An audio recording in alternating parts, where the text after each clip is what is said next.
Hello everybody, welcome to my YouTube channel DK Physics. Today's presentation, class 9 subject physics, numericals on gravitation. चलो बच्चे, gravitation chapter के ऊपर जो numericals है उसके बारे में आज हम लोग बात करेंगे।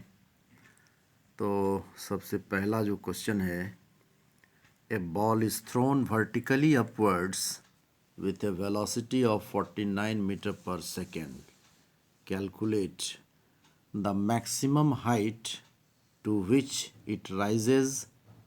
Number 2, the total time it takes to return to the surface of the earth. ठीक है, सबसे पहले ये समझ लो कि इसमें निकालना क्या है। इस क्वेश्चन में हमें निकालना है मैक्सिमम हाइट। एक बॉल को अगर ऊपर हम फेंके हैं, जो initial velocity 49 metre per second के वेलोसिटी से फेंकेंगे तो कितना मैक्सिमम हाइट वो अटेन करेगा, ये निकालना है। और नेक्स्ट, मैक्सिमम हाइट जाना और वापस आना अर्थ पे, ये हमें फाइंड आउट करना है। तो ये पता होना चाहिए कि टोटल टाइम जो है, time of ascent plus time of descent होता है। तो मान लो कि टाइम ऑफ एसेंट है t, तो टाइम ऑफ डिसेंट भी होगा t, तो टोटल टाइम कितना हो गया, t प्लस टी 2t। अब आगे हम जो है ये इक्वेशन लिखेंगे, v square minus u square equal to 2gh। अब चूंकि हाईएस्ट पॉइंट पे पहुंचने के बाद उसका जो फाइनल वेलोसिटी है वो जीरो हो जाएगा, तो यहाँ v का वैल्यू जीरो लेंगे।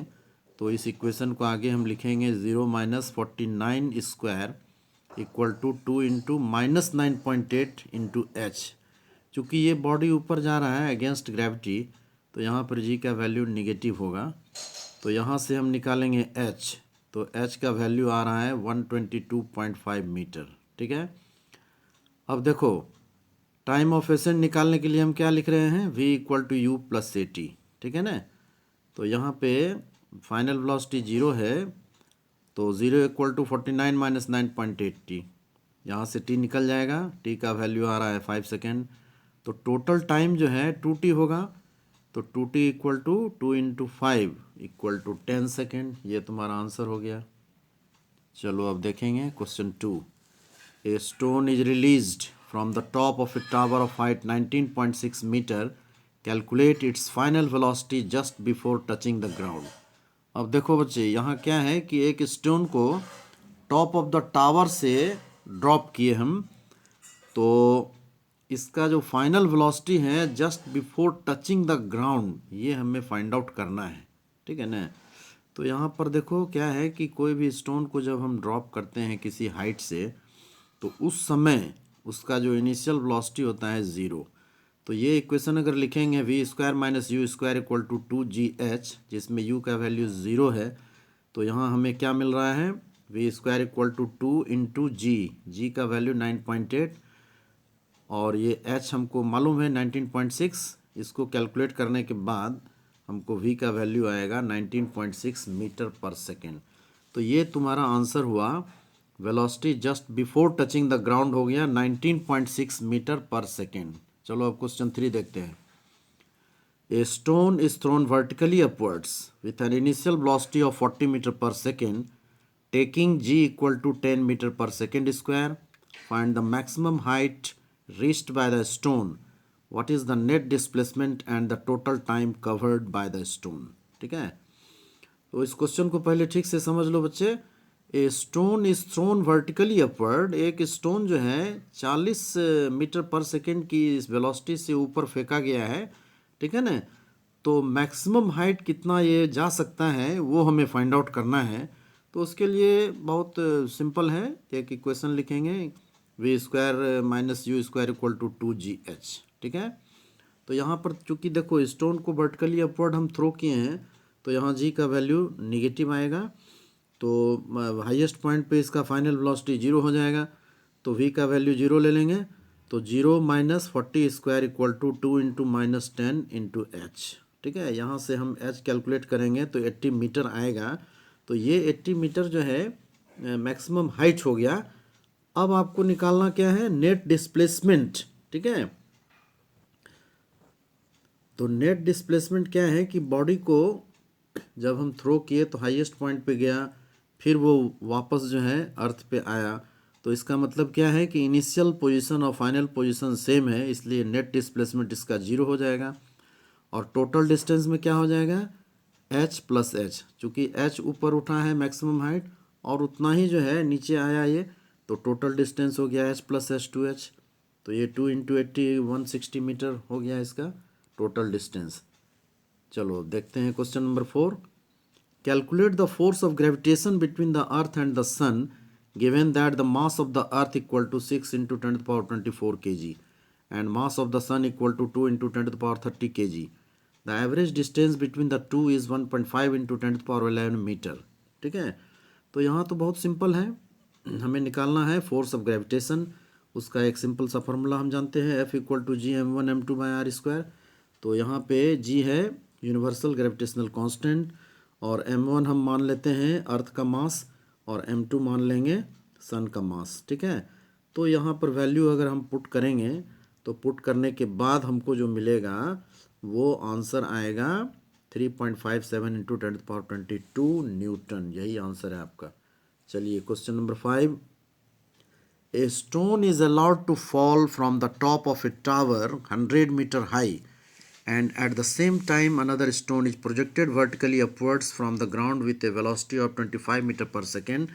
Calculate when and where the two stones will meet. Okay, यहाँ बच्चे आप देखिए, एक स्टोन है स्टोन 1 जिसको हम 100 मीटर की हाइट से ड्रॉप किए हैं, और दूसरा स्टोन को यहाँ ग्राउंड से हम थ्रो किए हैं स्टोन 2 को, ठीक है। मान लेते हैं कि दोनों जो है पॉइंट पी पे आ करके मिल रहा है। तो अब हम देखेंगे कि ग्राउंड से जो स्टोन हम थ्रो किए हैं वो x डिस्टेंस ऊपर उठा है, ठीक है। तो बाकी डिस्टेंस जो है स्टोन 1 के लिए 100 माइनस x हो जाएगा पॉइंट P तक, क्योंकि यहाँ दोनों का मिलन हो रहा है, ठीक है ना। तो अब समझ लो कि t टाइम में ये हो रहा है, ठीक है। तो तुम देखोगे स्टेप 1 में अगर हम डाउनवर्ड मोशन लेते हैं तो पहला स्टोन का इक्वेशन बनेगा h equal to ut plus half GT²। यहाँ पे h का जो वैल्यू है 100 माइनस x लेंगे और इनिशियल वेलोसिटी 0 ले लेंगे, क्योंकि यहाँ से वो ड्रॉप किए हैं। तो पहला इक्वेशन हो गया 100 minus x equal to half GT²। दूसरा इक्वेशन जो है अपवर्ड मोशन, यहाँ पर हम डायरेक्ट लिखेंगे x equal to ut minus half GT², ठीक है। तो अब देखो यहाँ पर क्या है कि दोनों इक्वेशन को अगर हम ऐड करेंगे इक्वेशन 1 और 2 को, तो हाफ GT² कैंसिल हो जाएगा। तो हमको क्या मिल जाएगा, हमको क्या मिल जाएगा 100 इक्वल टू, इन दोनों को अगर हम ऐड करते हैं तो 100 इक्वल टू ut मिलेगा, और यहाँ से u का जो वैल्यू है 25 वो हम दे देंगे। तो टाइम जो हमको मिल जाएगा 4 सेकेंड, ठीक है। तो टाइम इसका जो है 4 सेकेंड हो गया। अब देखो 100 minus x equal to half GT² वाला जो पहला इक्वेशन है उसमें ये हम t का वैल्यू अगर पुट कर देंगे तो हमको क्या मिल रहा है 100 माइनस x इक्वल टू 78.4 हमको मिलेगा। यहाँ से हम x का वैल्यू निकालेंगे तो x हो जाएगा 21.6, ठीक है। तो मतलब क्या हुआ कि ग्राउंड से 21.6 मीटर पे ये दोनों जो है मिलेगा, ठीक है, ग्राउंड अबव द ग्राउंड। और अगर ऊपर से बताएंगे तो उसका वैल्यू कुछ अलग होगा, ठीक है। तो ये आपका जो है आंसर हो गया। क्वेश्चन 6 पर आप देखेंगे, prove that time of ascent is equal to time of descent for an object thrown vertically upwards, ठीक है। तो बच्चे क्या है कि कोई भी ऑब्जेक्ट को अगर हम ऊपर फेंक रहे हैं तो उसमें जो समय लगता है उसको बोलते हैं टाइम ऑफ एसेंट, और वो स्टोन जब नीचे आएगा अर्थ पे तो उसमें जो समय लगेगा उसको बोलते हैं टाइम ऑफ डिसेंट, ठीक है। ये हमको प्रूव करना है कि टाइम ऑफ एसेंट और टाइम ऑफ डिसेंट दोनों बराबर होता है। तो सबसे पहले हम टाइम ऑफ एसेंट के बारे में सोचेंगे कि कैसे इसको फाइंड आउट करें। तो देखो let the object be thrown vertically upwards with an initial velocity u, ठीक है, it rises to the maximum height h in time t1। मान लो कोई ऑब्जेक्ट है जिसको हम वर्टिकली अपवर्ड थ्रो किए हैं u वेलोसिटी से, तो ये मैक्सिमम हाइट h तक जाएगा और इसमें जो टाइम लगेगा t1। तो एक इक्वेशन लिखेंगे v equal to u minus g t1, ठीक है। चूँकि ऊपर फेंके हैं, अगेंस्ट ग्रेविटी जा रहा है, तो g का वैल्यू नेगेटिव होगा, तो ये हो गया v equal to u minus g t1। और हाईएस्ट पॉइंट पे जब वो जा रहा है तो उसका फाइनल वेलोसिटी जीरो हो जाएगा, तो यहाँ हम v का वैल्यू जीरो ले लेंगे, तो zero equal to u minus g t1, यहाँ से t1 equal to u by g, equation 1। अब चलो देखेंगे कि टाइम ऑफ डिसेंट जो है नीचे उतरने में उसको कितना समय लगता है।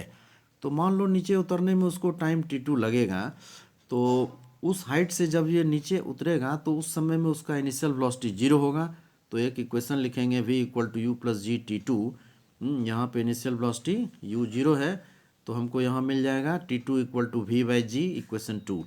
अब दोनों इक्वेशन को अगर हम कंपैरिजन करेंगे तो हम ये देखेंगे कि t1 इक्वल टू t2 है, तो इसका मतलब क्या हुआ, time of ascent equal to time of descent, ठीक है। चलो आगे देखेंगे क्वेश्चन 7।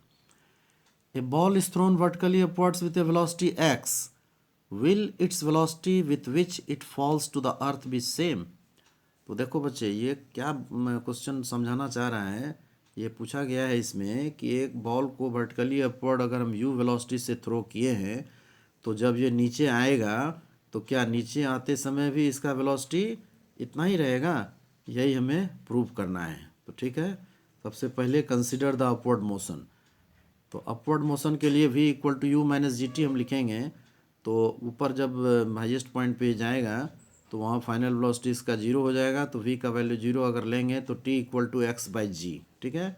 डाउनवर्ड मोशन, जब ये नीचे आएगा बॉल, तब उस समय में v equal to u plus g t, यहाँ पर देखो u जो है इनिशियल वेलोसिटी इसका जीरो होगा, ठीक है, तो यहाँ t equal to v by g हो गया।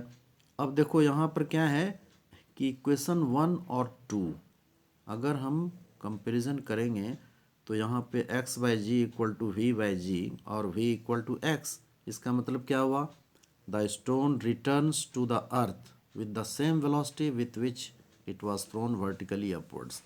अब यहाँ तुम देखो दोनों केस में हम टाइम t लिए हैं, क्यों, क्योंकि टाइम ऑफ एसेंट और टाइम ऑफ डिसेंट बराबर होता है, तो वो कंसेप्ट लेकर के इसको हमने जो है प्रूव किया है v इक्वल टू एक्स, ठीक है। Question 8, a stone is thrown vertically upwards with an initial velocity of 48 metre per second, find the maximum height to which it rises. दूसरा है the total time it takes to return to the earth, ठीक है। तो मान लो कि h maximum height है, तो मैक्सिमम हाइट जाने के लिए हम जो है सो यहाँ पर एक इक्वेशन लिखेंगे v square equal to u square minus 2gh।